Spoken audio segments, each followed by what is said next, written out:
হয়। আমি এই সংসার মায়ায় থাকবো না।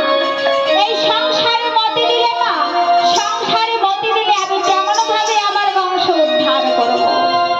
ভগীরথ যখন বারে বারে জানতে চাইলেন, বলছে জানো কি, আরে তোমার বংশে যারা গেল